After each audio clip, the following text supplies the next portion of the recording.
കേരള DGPയും തിരുവനന്തപുരം കോർപ്പറേഷൻ കൗൺസിലറുമായ ആർ ശ്രീലേഖയ്ക്കെതിരെ പോക്സോ കേസ്. പീഡനക്കേസിരകളുടെ പേര് യൂട്യൂബ് ചാനലിലൂടെ വെളിപ്പെടുത്തിയ സംഭവത്തിലാണ് നടപടി. തിരുവനന്തപുരം ആസ്ഥാനമായി പ്രവർത്തിക്കുന്ന മനുഷ്യാവകാശ സംഘടനയായ civil rights and social justice society secretary R Jayachandran നൽകിയ പരാതിയിൽ Thiruvananthapuram judicial first class magistrate കോടതി 3 കേസെടുക്കാൻ നിർദ്ദേശം നൽകിയത്. നിരവധി പീഡനക്കേസുകളിലെ പ്രായപൂർത്തിയായിട്ടില്ലാത്ത അടക്കമുള്ള ഇരകളുടെ പേരും മറ്റ് വിശദാംശങ്ങളും വെളിപ്പെടുത്തിയെന്നാണ് പരാതി.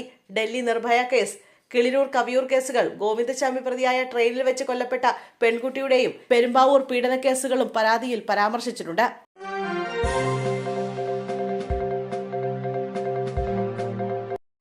ശബരിമല പടിപൂജ ബുക്കിംഗിൽ തട്ടിപ്പ്, രേഖകൾ പിടിച്ചെടുക്കാൻ ഹൈക്കോടതി ഉത്തരവ്. ബുക്കിംഗുമായി ബന്ധപ്പെട്ട മുഴുവൻ രേഖകളും ഉടൻ പിടിച്ചെടുക്കാനും അവ മുദ്രവെച്ച കവറിൽ കോടതിയിൽ ഹാജരാക്കാനും ദേവസ്വം വിജിലൻസ് ചീഫ് ഓഫീസർക്ക് ഡിവിഷൻ ബെഞ്ച് നിർദ്ദേശം നൽകി. ചീഫ് വിജിലൻസ് ഓഫീസറുടെ അന്വേഷണത്തിലാണ് ശബരിമലയിലെ പടിപൂജ ബുക്കിംഗിൽ ക്രമക്കേടുകൾ പുറത്തുവന്നത്.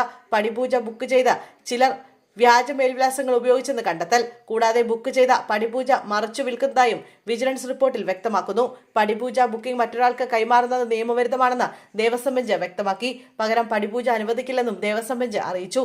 പടിപൂജ ബുക്കിംഗിന്റെ വിശ്വാസ്യതയിൽ തന്നെ ആശങ്കയുണ്ടെന്ന് ഹൈക്കോടതി നിരീക്ഷിച്ചു.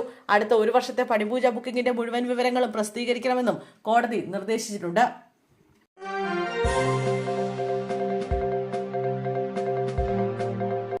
ആരോഗ്യമന്ത്രി വീണ ജോർജിനെതിരെ KSU പ്രചാരണം. പരിയാരം ആശുപത്രിയിൽ നഴ്സുമാർക്കൊപ്പമുള്ള ചിത്രമാണ് പ്രചരിക്കുന്നത്.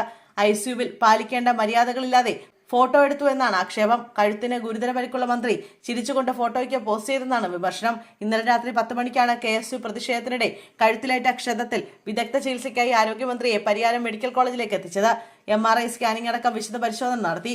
ഗുരുതര പ്രശ്നമില്ലെന്നാണ് കണ്ടെത്തൽ. കഴുത്തിലെ ക്ഷതം മൂലം തലയ്ക്ക് പുറകിലും വലത് കൈയിലും വേദന പടരുന്നത് മരുന്നുമൂലം നിയന്ത്രിച്ചതായി മെഡിക്കൽ സംഘം പറയുന്നു.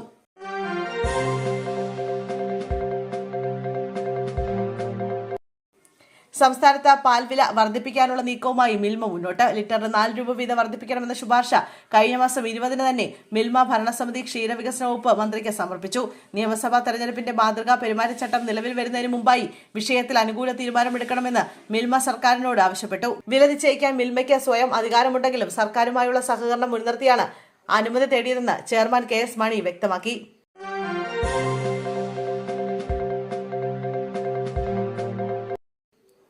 NCERT 8ാം ക്ലാസ്സിലെ പാഠപുസ്തക വിഭാഗത്തിൽ അതൃപ്തി അറിയിച്ച പ്രധാനമന്ത്രി നരേന്ദ്രമോദി. ജുഡീഷ്യറിക്കെതിരായ പരാമർശങ്ങളിൽ വിദ്യാഭ്യാസ മന്ത്രി ധർമ്മേന്ദ്ര പ്രധാനെ പ്രധാനമന്ത്രി അതൃപ്തി അറിയിച്ചു. പ്രശ്നം പരിഹരിക്കണമെന്നും വിഷയത്തിൽ ഉത്തരവാദികളെ കണ്ടെത്തണമെന്നും പ്രധാനമന്ത്രി നിർദ്ദേശിച്ചു. NCERT 8ാം ക്ലാസ്സിലെ പാഠപുസ്തകത്തിലാണ് ജുഡീഷ്യറിയിലെ അഴിമതി എന്ന വിവാദ ഭാഗം ഉൾപ്പെട്ടത്. മാധ്യമ വാർത്തകളെ തുടർന്ന് സ്വമേധയാ കേസെടുത്ത ചീഫ് ജസ്റ്റിസ് അധ്യക്ഷനായ ബെഞ്ച് കേന്ദ്രത്തിന് കടുത്ത മുന്നറിയിപ്പാണ് നൽകിയത്. സോളിസിറ്റർ ജനറൽ തുഷാർ മേത്തയ്ക്കൊപ്പം നേരിട്ട് കോടതിയിൽ ഹാജരായ കേന്ദ്ര സ്കൂൾ വിദ്യാഭ്യാസ സെക്രട്ടറി സഞ്ജയ് കുമാർ IAS പുസ്തകം പിൻവലിച്ചെന്നും നിരുപാധികം മാപ്പ് പറഞ്ഞുവെന്നും കോടതി അറിയിച്ചു.